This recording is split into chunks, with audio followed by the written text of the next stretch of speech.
जब राजा अपनी जिम्मेदारियों से आंखें मूंद लेता है तो सत्ता के गलियारों में साजिशें जन्म लेने लगती हैं। मगध का अंतिम शुंग शासक विलासिता में इतना डूब चुका था भव्य कि उसे अपने ही महल में उठते तूफान का अंदाजा तक नहीं था। और फिर इतिहास ने करवट ली जब उसका अपना ही मंत्री वासुदेव राजा नहीं बल्कि सत्ता का नया चेहरा बनने का फैसला कर चुका था। 75 ईसा पूर्व मगध की गद्दी पर बैठा एक नया शासक वासुदेव कण्व। लेकिन ये वो दौर था जब साम्राज्य फैल नहीं रहे थे बल्कि सिमट रहे थे। इतिहासकारों के अनुसार कण्व वंश का शासन केवल मगध और उसके आसपास के क्षेत्रों तक ही सीमित रह गया था और धीरे धीरे भारत की शक्ति का केंद्र पाटलिपुत्र से हटकर दक्षिण और पश्चिम की ओर खिसकने लगा था। पहला शासक था वासुदेव कण्व, जिसने शुंग वंश को समाप्त कर सत्ता हासिल की। उसने शासन को स्थिर करने की कोशिश की, लेकिन उसका साम्राज्य सिर्फ मगध और उसके आसपास तक ही सीमित रह गया।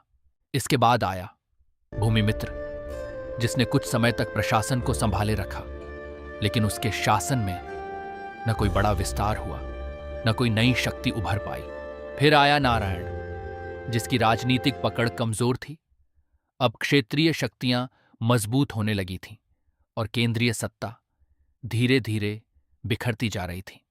और अंत में सिंहासन पर बैठा सुशर्मन, कण्व वंश का अंतिम शासक। उसका शासन अत्यंत कमजोर था और अंततः दक्षिण से उठती नई शक्तियों ने उसे पराजित कर दिया। सालों तक राज करने वाला मगध अब इतिहास बन चुका था और भारत की सत्ता दक्षिण की ओर बढ़ चुकी थी। कण्व वंश का अंतिम शासक सुशर्मन इस टकराव को सह नहीं पाया और इसी के साथ समाप्त हुआ कण्व वंश और स्थापित हुई दक्षिण की नई सत्ता सातवाहन।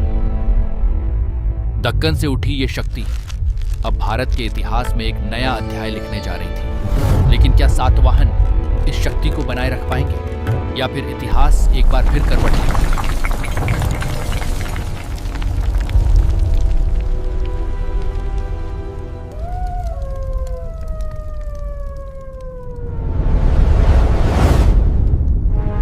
युद्ध के बाद अब समय था निर्माण का और सातवाहन साम्राज्य को मिला एक ऐसा शासक जिसने इसे उसके स्वर्ण युग तक पहुंचाया।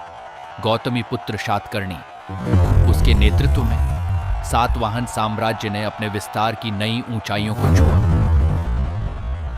व्यापार अपने चरम पर था। रोमन साम्राज्य तक भारतीय वस्तुएं पहुंच रही थीं और सोना भारत की ओर बह रहा था। यह केवल शक्ति का नहीं, संस्कृति और कला का भी स्वर्ण युग था।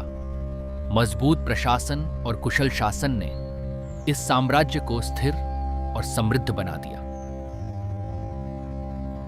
दक्कन की यह शक्ति अब भारत की सबसे प्रभावशाली ताकत बन चुकी थी। लेकिन हर शिखर के बाद एक गिरावट भी आती है। क्या सातवाहन इस ऊंचाई को बनाए रख पाएंगे? अगले वीडियो में हम सातवाहन के पतन के बारे में चर्चा करेंगे। दोस्तों, वीडियो को लाइक और चैनल को सब्सक्राइब करना ना भूलें। जय हिंद।